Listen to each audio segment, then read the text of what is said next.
All intermittent fasting really means is not eating all the time. Unless you eat in your sleep, you already do some form of time-restricted eating. So why is this a new thing?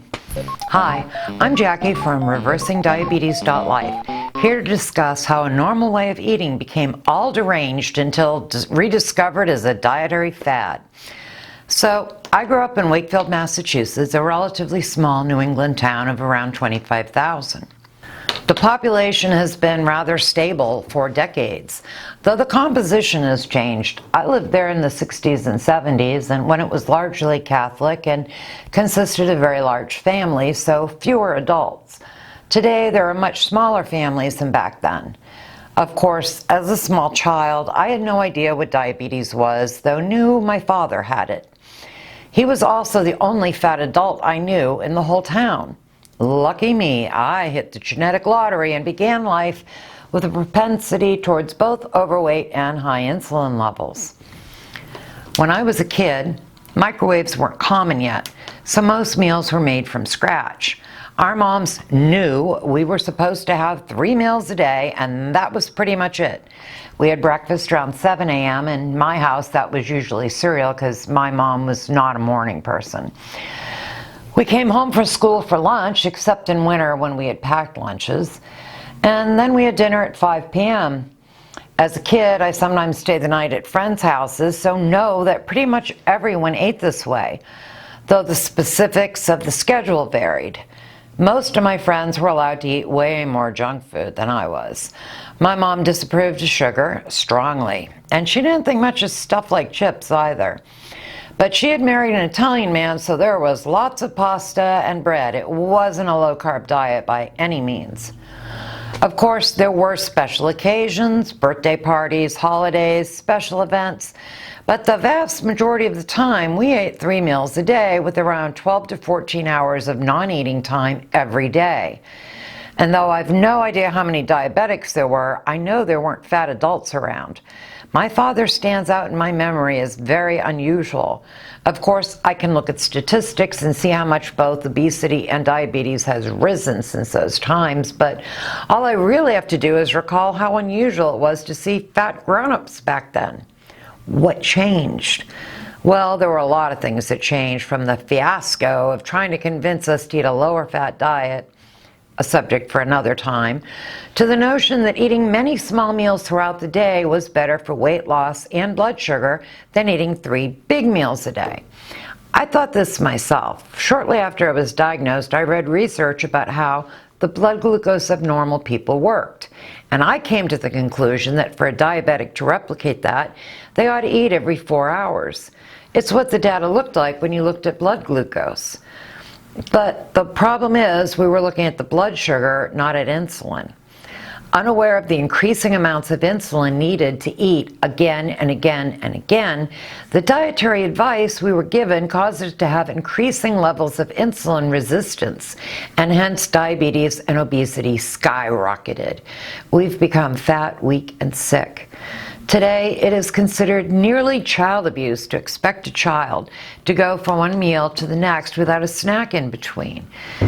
We have breakfast, a mid-morning snack, lunch, an after-school snack, dinner, and if the kid has an activity, there's snacks there as well.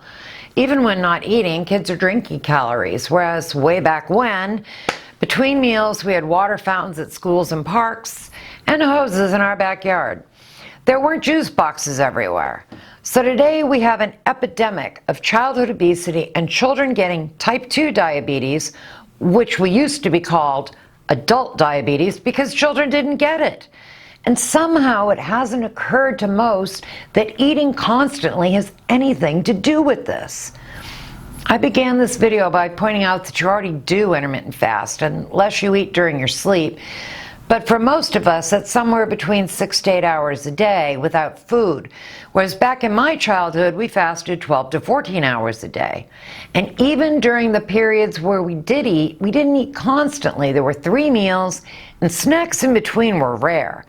In the 40s and 50s, when my generation's mothers were taking home ec, they were taught to feed their families 3 meals a day. The notion of time-restricted eating, where you eat in a window of some number of hours and fast the rest of the time, it's not really a dietary fad. It's simply returning to the patterns that were normal for many decades. Of course, it's hard to go back. When we ate 3 times a day, we got hungry 3 times a day, but now we eat 4 to 11 times a day, so we get hungry a whole heck of a lot more often. We've trained our hunger hormone to rise repeatedly, except for the early morning hours like 1 to 5 a.m. So this frequency of eating seems normal, but it's not normal. We have broken our hunger thermostat, so we're hungry all the time. So, should you eat 3 meals a day? If you're not already fat, sick, and weak, I expect doing so will very likely prevent you from becoming so. And I absolutely think that's how often children should be eating. But for those of us who've already done a lot of metabolic damage, it takes more fasting than that to heal. A common way to intermittently fast is to do what is called 16-8, which means you have a 16-hour daily fast and eat 2 meals within an 8-hour eating window. This is easily accomplished simply by skipping either breakfast or dinner. In my opinion, eating meals is key, not just eating for 8 hours with loads of snacks spiking your insulin repeatedly. Those who want more of the benefits of fasting might aim at, instead, 20 versus 4, still eating 2 meals, but in a shorter window. In the Eat Like a Bear community, where the primary demographic is older women who've been overweight for decades and presumably have a lot of metabolic damage, the most successful form of time-restricted eating is what is called OMAD, 1 meal a day. Specifically, we try to eat all our calories in a 1-hour window to maximize the daily hours we are healing and burning fat. I've seen folks reverse their diabetes and lose weight with a variety of ways of implementing time-restricted eating. Some need more fasting than others. It may be a fad, but it's also a return to the eating patterns we had before we got fat, weak, and sick.